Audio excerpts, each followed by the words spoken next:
The following podcast is an exclusive presentation of Project Entertainment Network. Thank you for coming to the Project Entertainment Network store. Please place your order. A good choice. A t-shirt for the horror show with Brian Keene. Amanda Method coffee mug.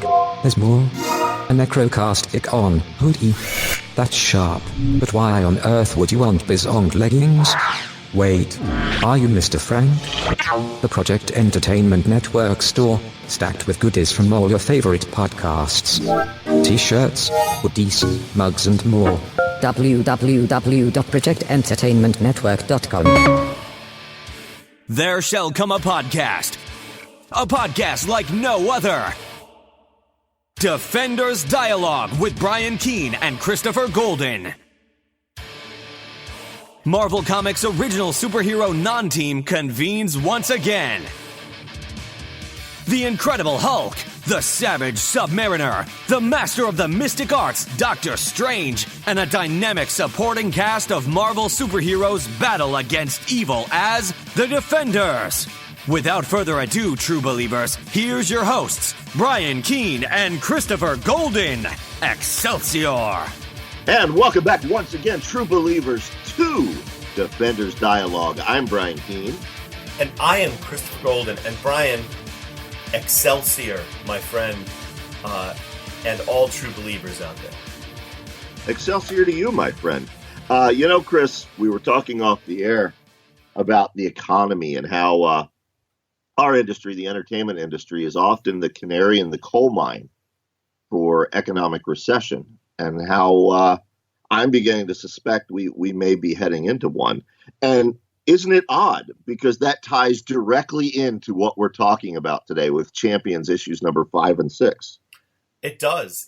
I keep finding as we do this show that that these comics echo or are echoed in our present headlines.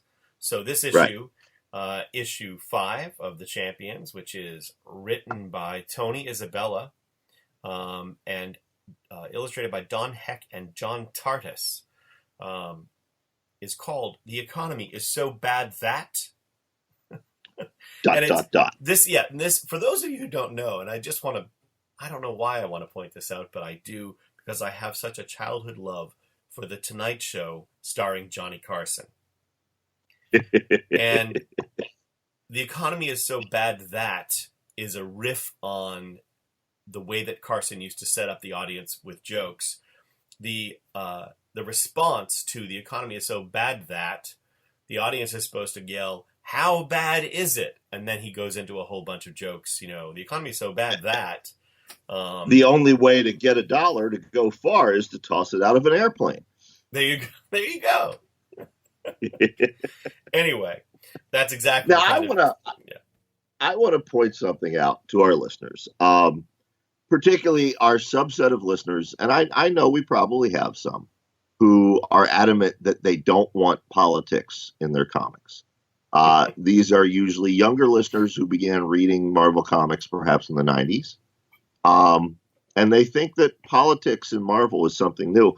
I would like to point out to them that Champions 5, which we're starting with, came out in April 1976, when Chris and I were young boys reading these. 9 years old. Well, not quite 9. Yeah, 8 years old, April 1976. Okay? So you keep that in mind when we talk about keeping your politics out of comics as we move forward. Exactly. And we Brian, meet the... If we want to keep politics out of comics, I probably shouldn't say that if you support something like Comicsgate, you should fuck off, not listen to our show, because you don't deserve the pleasure that comes from this kind of nostalgia. But I probably shouldn't say that, Brian. Well, you probably shouldn't say that because my 11-year-old Dungeon Master 77.1 is sitting in the background, but he's heard Dad and Uncle Chris drop the F-bomb before, and we're probably going to drop it again in this show. Well, yeah, this issue introduces the everyman of supervillains, the first menace born of the economic recession. His name is Rampage. Now, Marvel would go on to do similar characters. There's a wonderful arc in the 80s in Spider-Man involving Sandman, who's a villain trying to turn good, but struggling with the economic realities of not being able to find a job. There's a classic Punisher storyline by Garth Ennis that involves the economy. But yeah, in my mind, I believe this was the first supervillain born of economic recession. Yeah, it really is. It really is an interesting turn, and again, the idea that the title just it's right on the nose. I mean, there's no hiding away from this. It's not subtle, which I appreciate. But we start. Brian, should mention. Go ahead. I'm sorry. I was going to say we should mention issue 5 because remember, Champions had a rotating cast of creators. Tony Isabella is the writer. He's back after Chris Claremont guested. Don Heck and John Tartag are the artists. Oh, Tartag, I said it wrong. We did that already. You're clearly still jet lagged from your flight. I should apologize, folks. I got home at 2 in the morning, and I got a text from Chris at 2:15 in the morning saying we have to record tomorrow. So, well, we don't want to miss the early weeks. But anyway, so the irony of the title and of who Rampage is as a character, and not to be confused with the DC character Rampage, is that we turn the page and we find Warren Worthington III meeting with his lawyer Emerson Bale, discovering that he's actually a hell of a lot richer than he knew he was. Right. So he's receiving his inheritance. It's gone through various courts and things. He's their sole beneficiary. Emerson Bale uses the word poppycock, which I think is a word we need to put back in circulation. So up until this point, Angel knew his parents were wealthy, but he had no idea how rich he was.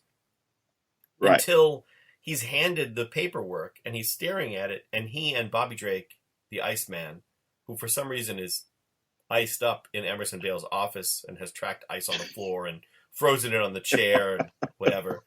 But this is the moment where Warren understands how rich he is. And to quote really Bobby, he says, that's more money than God makes. Yep. And then we cut to the character who is Rampage, who is being told that he's furious.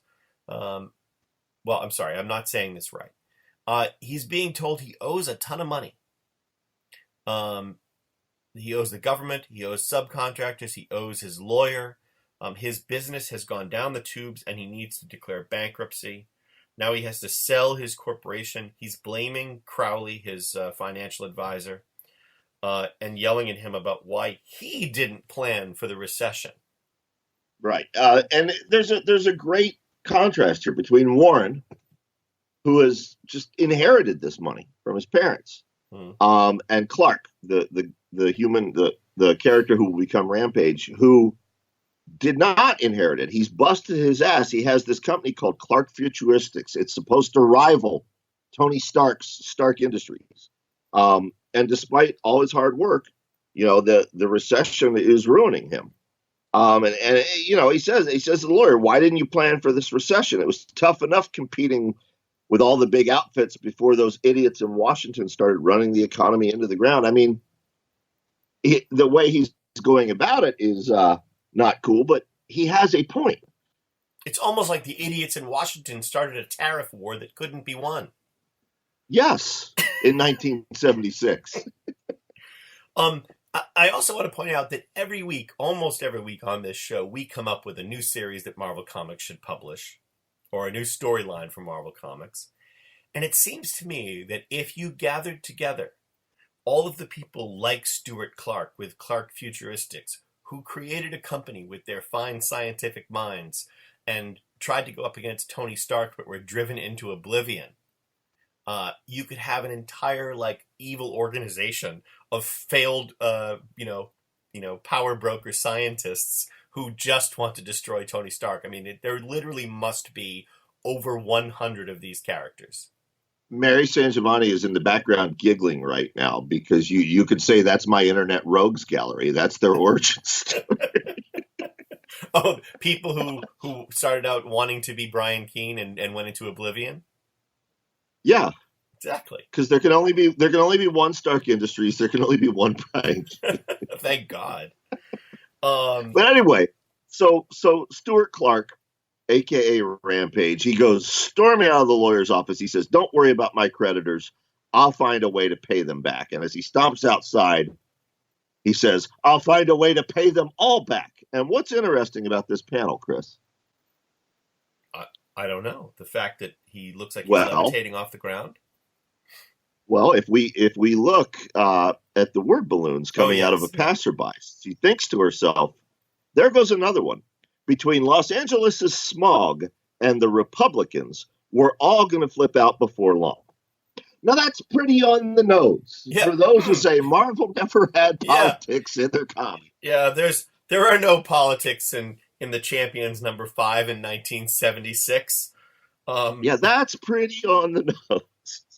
That's actually, I hope that not only will you, when you do the YouTube of this podcast, not only will you include that panel, but I hope later you will tweet that very panel. I will. Because I think that we need to definitely see that. By the way, I'm going to press pause metaphorically here. Did you happen to see the tweet that I atted you in over the weekend where I posed with a cosplayer cosplaying Valkyrie? I did, and unfortunately I was at Joe Lansdale's documentary premiere. Cool. When you tweeted it to me, and then they needed me to say some nice things, so I didn't get a chance to respond to you. But what fantastic cosplay! I was so excited. I saw her walk by, and I chased her down the aisle. And I was like, "That's not creepy at all, Chris." No. I did. I chased her screaming, and no, I didn't scream, but no, I chased her down, and I said, "Excuse me," and I know that cosplayers get asked all the time to take pictures, things like that, but I had to say, like, I co-host this podcast called Defenders Dialogue. Valkyrie is one of my favorite characters. Would you mind if I took a picture with you? And she was gracious enough to agree. Excellent. Anyway, so we cut back and we catch up with the Black Widow and Ivan, and we keep getting back to this. I really like Ivan, and there have been. I think Ivan is our new Jack Norris. Ivan is the long-term Jack Norris and appeared in Daredevil as well and other stories of the Black Widow. And I can't help but hope, and I know this is probably not the case, but when I heard that they'd hired David Harbour to be one of the actors in the new Black Widow film, I was secretly hoping that he would be Ivan, that Ivan would appear in the film, but I doubt they are going to do that. I don't know. They go deep with some of these, and Ivan is a huge part of Black Widow's continuity. Yeah, he may very well. I just want an Ivan and Jack Norris team up. If Marvel could make that happen, that'd be awesome. There you go. I'm gonna start speaking these things to the universe. I kept saying I want to write Elf with a Gun, and now I've been able to write Elf with a Gun in this new Thor series, audio series. So you're gonna make these things now I'm gonna. Life. Yeah, now I'm going to speak. I want to write Jack Norris and Ivan fighting bad guys. There you go. I like that. So yeah, they're talking about the champions. Basically, it's a page that catches us up on the first 5 issues. Right. And we find out that the Black Widow she keeps getting herself into these situations with the Avengers or her partnership with Daredevil. And now with the champions, she's trying to find a place to belong. And she says, "I think it might work this time." And Ivan says, "Okay, kid, I'll play it your way," but thinks and pray I can pick up the pieces later, because she has had a string of disappointing outcomes. Right. And then we get my favorite sequence in this issue, which is a short bit where Hercules is playing football. He's teaching he's working with the UCLA college football team, and so they're explaining to him that all he has to do is to hold the ball and try to run down the field and cross the goal line while these 11 guys try to stop him. And it does not go well for the defensive line of the UCLA football team. No, Hercules says, Hercules, wilt do as thou dost request, mortal, but I do not fathom the importance of reaching yon goal line. I'm very excited. I can do my Wrath James White impression until we're done with the Champions run, every time we quote Hercules.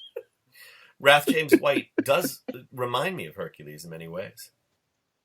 Yes, he does. All right, let's see here. So then the university chancellor is fired. He's got to tell Hercules and the widow that the university is firing them. And he doesn't know what he's going to do next. His name is Richard Fenster. And then Warren Worthington swoops in, picks him up, and says, how about business manager of Champions Incorporated? So we learn that Warren is going to sink his billions or millions or whatever it is into the Champions. Right. Easy peasy, right? Make the dream happen. But for others, the dream is dying. It's the balance of life. One man rises on the very wings of hope, while his fellow man sinks deeper into the bitter morass of despair. That man, of course, is Stuart Clark. He's still, steamed over what happened. He could never compete against big outfits like Tony Stark or Roxxon Oil. But we find out what he'd been working on. Much like Tony Stark, he'd been working on an exoskeleton uniform that could have revolutionized modern police work. But when Tony Stark's LA operation started working on a similar project, of course, Tony Stark got the fat government contracts, not Stewart. Well, I like so he this puts bit, on that exoskeleton. I like this bit at the bottom of the page when he says, when Isabella tells us Stuart Clark is not an inherently evil man. He has been bent, twisted, and finally crushed by the times in which he lives. And again, no politics there. So he's putting on his exoskeleton. Yep. And I do like this moment at the bottom of the page where we have the narration of him trying to figure out what he's going to do, and he's going to use his exoskeleton, to figure out a way to get money. We all know he's going to turn to crime, but I love that we have him suiting up, and then the last panel is just his masked face with him shouting, "I'll do it!" Right. Now, which reminded me of like something out of Speed Racer or something. Now, he has a plan. He's not a full-blown supervillain yet. What he wants to do, he wants to take what he needs to revive his company from FDIC-protected banks. That way, or so he thinks, no real people will suffer loss. The bank's losses will be covered by the government, the very government whose policies caused the recession, which has screwed him. So he has what he thinks are altruistic and sincere motives. Yep. He does think that. Well, then we get to Warren sitting around a table in a restaurant with Ivan, Hercules, and the Black Widow, and talking about his plans for the Champions. We can change it. Warren basically says that outfits like the Avengers and the Fantastic Four are too involved in their own affairs to help the average man. And Warren feels like the Champions can change that. They can help sort of the person on the street. And he's pretty passionate about it. Ivan is up for it, and Hercules is backing him up. But then we see Bobby, who's wandering the streets, and he's not there. And he's basically planning to quit the Champions. Yep. He's also thinking he might eventually quit being Iceman eventually. Just live a normal life. Yeah. And Bobby just happens to be walking by one of those FDIC-insured banks that Rampage is robbing. Yeah. Well, and again, I think we can sum this up. Rampage is robbing the bank. We get some great dialogue like, "Not likely, punk!" That's the general idea, Chuckles. I love those things in the old comics because I really feel like in 1976, nobody called anybody Chuckles anyway. You know, it was just like they couldn't say asshole, so they had to come up with, words like Chuckles to put into these comics. I appreciate that very much. I got to tell you, I still use this kind of dialogue in real life. I mean, I really do. Cupcake, Chuckles, Pinhead. You know, you and Jim Moore have that in common. Yeah, I guess it all goes back to Jim and I reading these as kids. Yep. You know, I grew up in a household where if I said asshole, I was going to get spanked. I mean, okay, what would Tony Stark say? Okay, Pinhead. Okay, Chuckles. Yeah, I fell somewhere in the middle. I wouldn't have said that in front of my mother, but I also never stooped to calling someone Chuckles.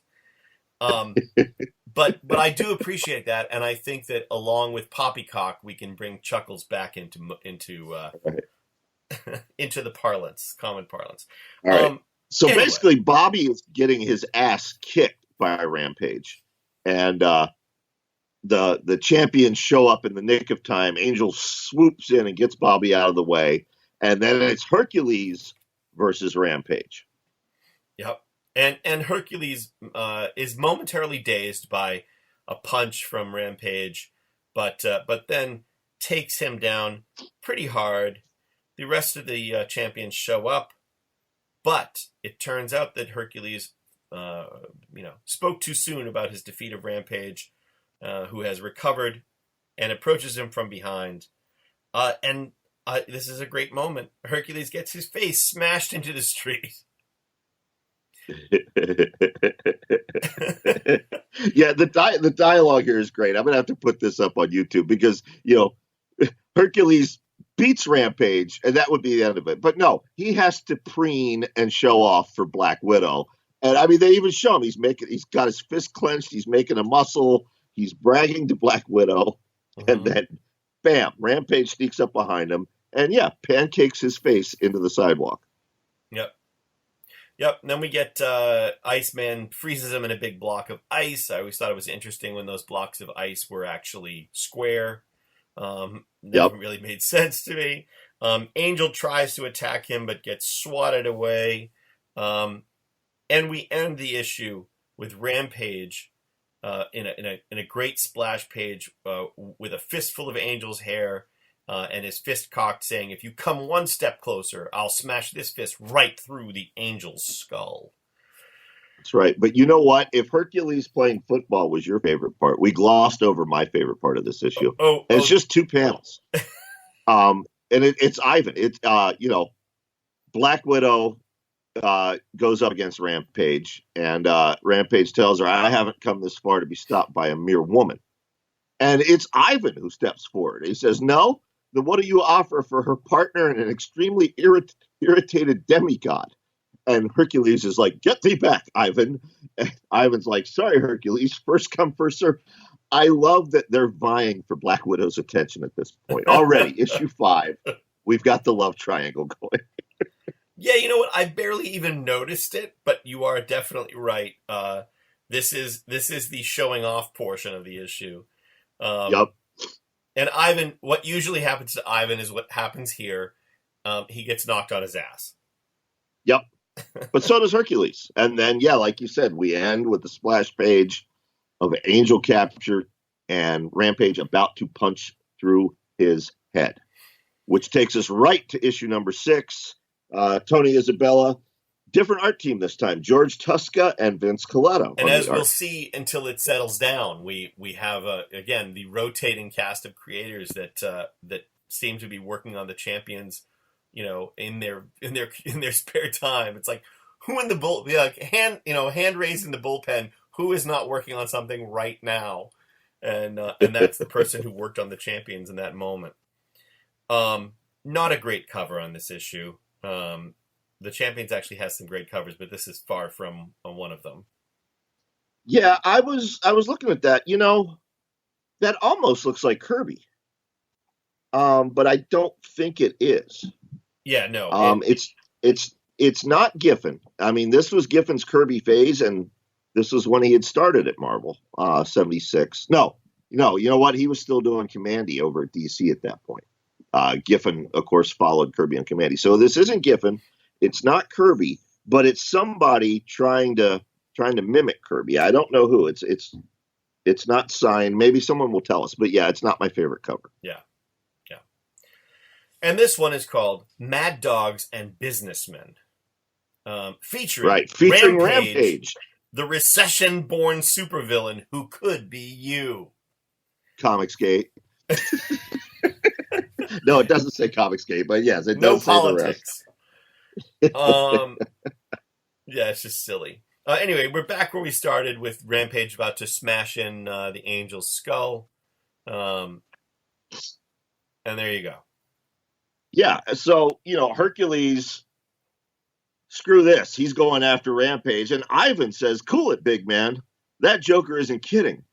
And Hercules isn't listening to Ivan, so Iceman has to freeze him. As you do. So they start to walk away. Rampage tells them to walk away, or he'll kill Angel. Right. And they start to walk away. Obviously, they're not intending to completely walk away, but somehow Rampage believes they will, which I think is my favorite part of this story, is that the champion's like, yeah, okay, we'll let you continue to rob this bank. It's fine. So Bobby basically does the classic gunfighter move of spinning around and firing at him, except in this case it's with, pouring on the ice, freezing his exoskeleton around him. Right. It was Black Widow's plan, by the way, I should say. Yeah, but it doesn't last. He breaks free, and then he makes the mistake of pounding on Ivan, which enrages both the Widow and Hercules, who has come to respect the Widow's chaperone, as it were, father figure, as it were. And we can call him Hercules, sidekick, the Widow's sidekick. Yeah. He hits Ivan with both fists, and we've seen what those fists can do. And Widow freaks. She's like, Ivan, he pushed me out of the way and took those blows himself. And Hercules says, there will be payment exacted for this foul deed, mortal. Payment most dear. Boom! I haven't seen Wrath in many years, but I don't remember that being the sound of his voice. No, that's not that. Here's actual Wrath. To do Wrath, I usually have to do a story that he's actually told me. Brian, did I ever tell you about the time I was in Rota, Spain, back in 1988, and there were these 17 Korean women? I think you should stop there. Although I do want to hear the rest of that story. Now, Brian, in doing your best Hercules, there is an exclamation on the next page in the second to last panel that I need you to dramatize for our audience.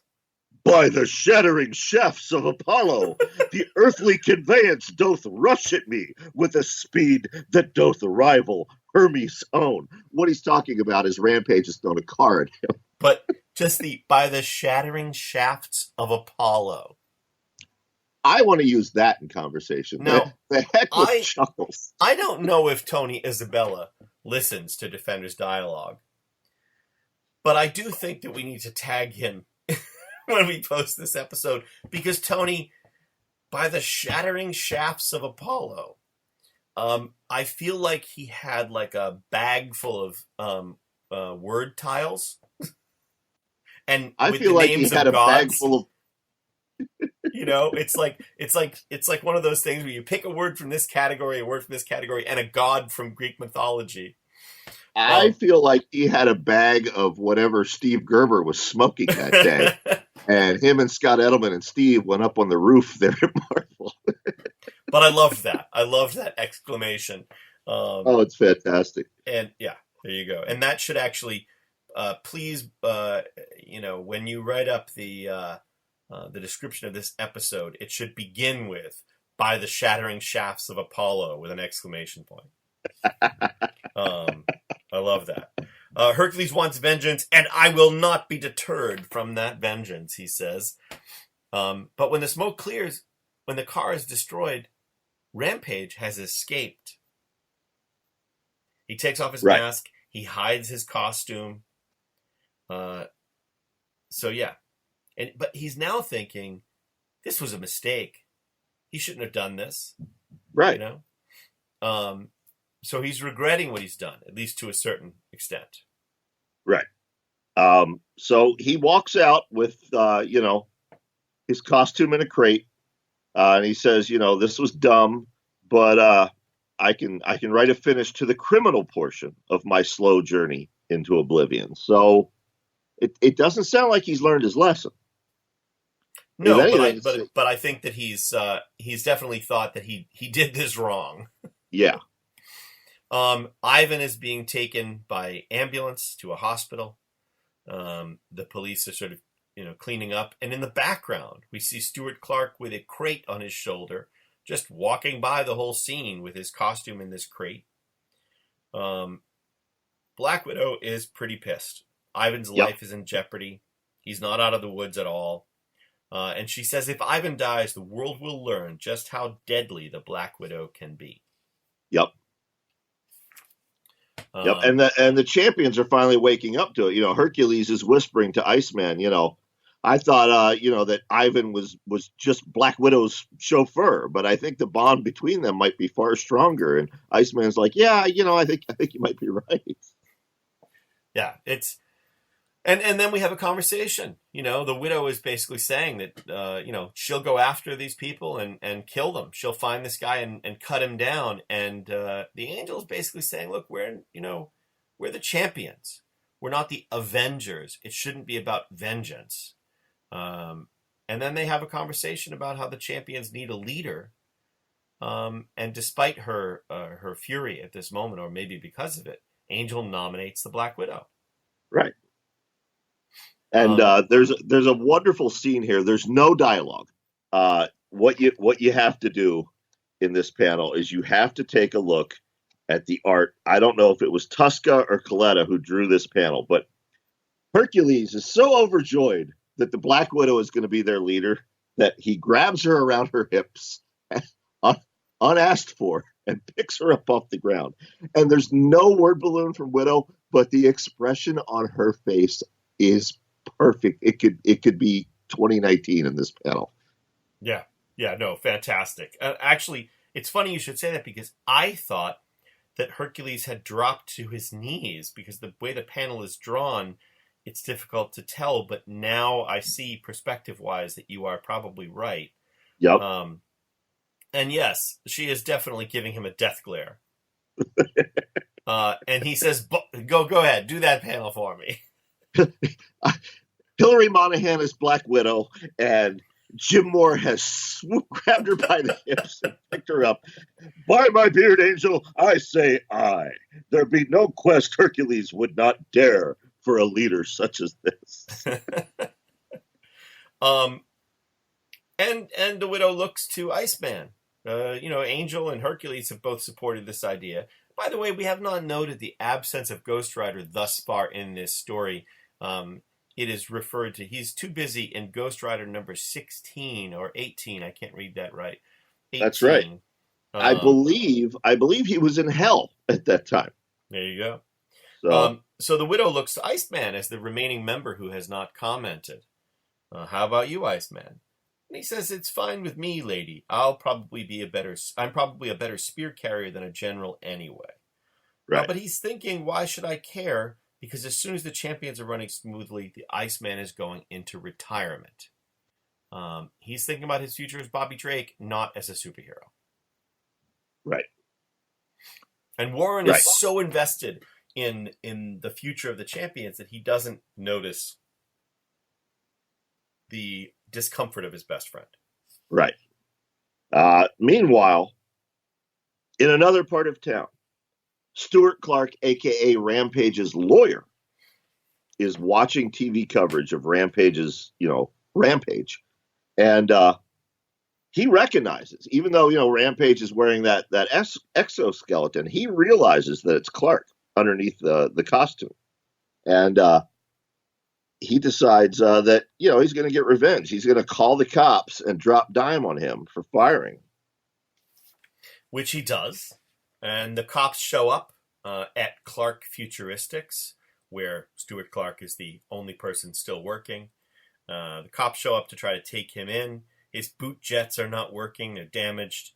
So he has a jetpack that he uses to escape. He crashes through the wall, thinks he might have killed a police officer. And he's guilty about it.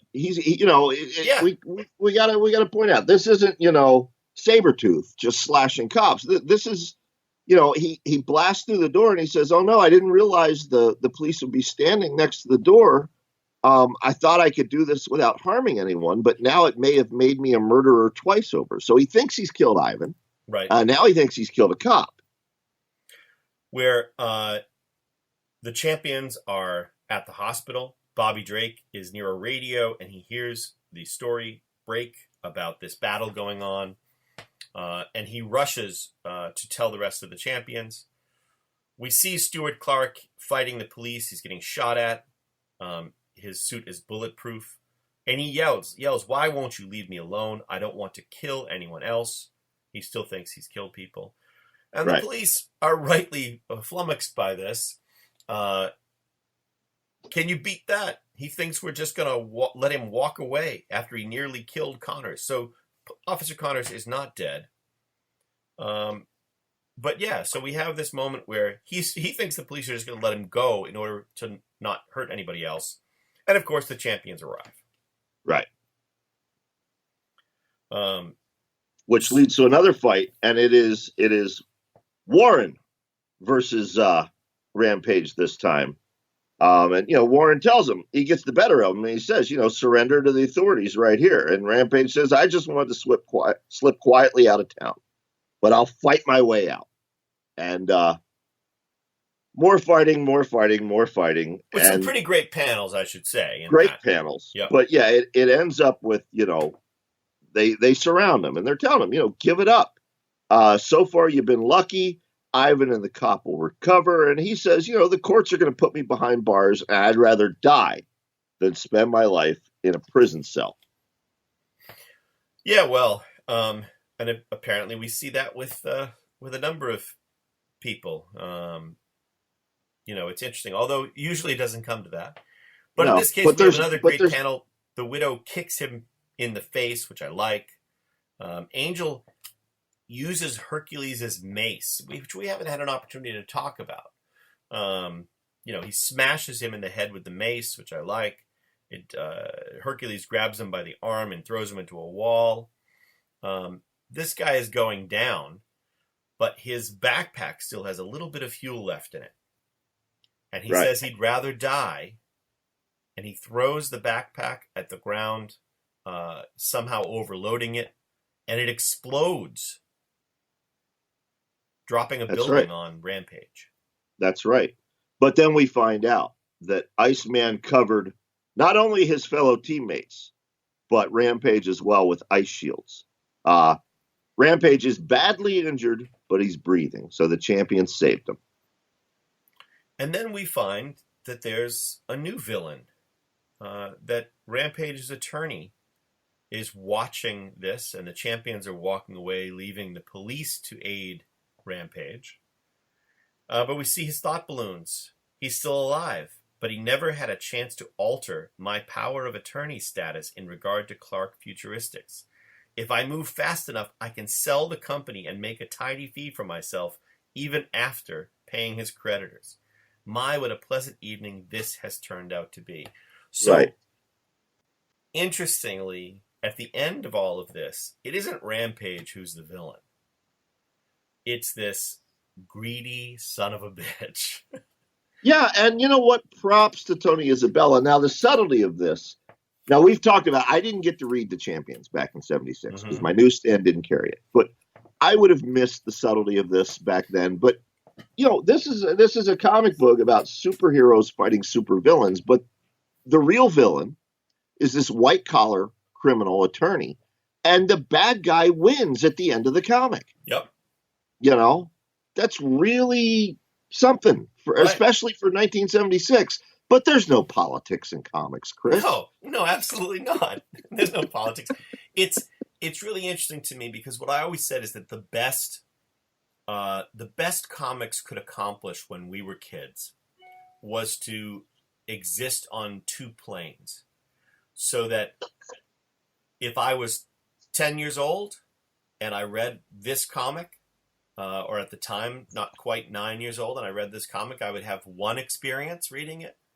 And if at the time I'd been an adult, in my 30s or whatever, and read it, I would see it in a completely different light. And that was the best thing about comics those days. Same thing with a lot of my favorite Looney Tunes cartoons. Yep. You get so much out of it, so much out of it that's different from if you just read it when you're a kid. Right. And yeah, so and they were carefully constructed that way. So absolutely. Absolute props to Tony Isabella. It's exactly the kind of thing that I wanted from comics in that era. Absolutely. Well, folks, if you enjoyed this show, there's a couple other shows you might enjoy. First of all, Three Guys with Beards. That's a long-running show that Chris does every week with the aforementioned Jim Moore and Jonathan Mayberry. Now, right now, episode 99 just hit wherever you listen to your favorite podcasts at. And episode 99 is interesting because neither you nor Jim nor Mayberry are on the show. In fact, the part of Jonathan Mayberry is played by me. You are played by John Urbansick, and Jim is played by Mary San Giovanni. Which is appropriate. Yeah. And we do get into some comic book talk there. We talk about the new Legion television show and among other things. You might also enjoy the Horror Show with Brian Keene. That's my podcast. We do it every week. Both of these are available wherever you listen to Defenders Dialogue, and they're made possible by the Project Entertainment Network. Another podcast that you may enjoy is our engineer, Tommy Clark. Every week he has a show called Necrocasticon. It's about heavy metal and horror and the crossroads where those two things meet. So yeah, check all those out. Go to projectentertainmentnetwork.com. While you're there, you can pick up some pretty cool Defenders Dialogue swag. I know, Chris, you were handing out bookmarks at the Comic-Con you were at last weekend. That's correct. And I handed them out at KillerCon, which is where I was last weekend. But yeah, you can get Defenders Dialogue t-shirts, bookmarks, coffee mugs, bumper stickers, mouse pads, you name it, they've got it at projectentertainmentnetwork.com. Well, that wraps us up for this week, Brian. I'm glad we're back, and now that we're toward the end of the summer, we should be able to continue on our weekly schedule. That's right. Plunging further into the champions. Yep, con season is over. Kids are back to school, so we'll be back to regular broadcasts, continuing with the champions. And then I believe Black Goliath, correct? And then Black Goliath, exactly. And then we'll figure out what we're doing from there. There are numerous candidates. And actually, if anybody's listening to this, and next week we should ask for suggestions. We should. I've been seeing suggestions on Twitter. People are tweeting them to us. Excellent. Yeah. All right. Well, Excelsior, true believers. We will see you next week with more Defenders Dialogue. You're listening to American Top 40. More tragedy in the news today. Kim Kardashian has a new baby. What the hell? There's nothing good to listen to. Hey, wait, what's this? Anything noisy. You gotta roll that out. See, it makes me do weird things. I don't like it. God damn it. I'd be going down on myself? Shit. Hey guys, it's Bill, Mick, Maya. and Junior. from the Unsupervised Podcast. Check us out every Thursday on the Project Entertainment Network. Take a break from the stress of the world and come have a laugh with or at us. Bill. My Favorite Story, a podcast author anthology featuring short fiction from the hosts of the Project Entertainment Network shows Three Guys with Beards, Jim Moore, Jonathan Mayberry, and Chris Golden, Tom Clark from Necrocast Igborn, Brian Keene of The Horror Show, Chuck Buda, and Armand Rosamilio of The Mando Method, Mary San Giovanni of Cosmic Shenanigans, Jay Wilburn from Matters of Faith, John Urbansick of Ink Stains, Biz Ung's Mr. Frank. Available on Kindle and in paperback and through the Project Entertainment Network store. www.projectentertainmentnetwork.com This has been an exclusive presentation of the Project Entertainment Network.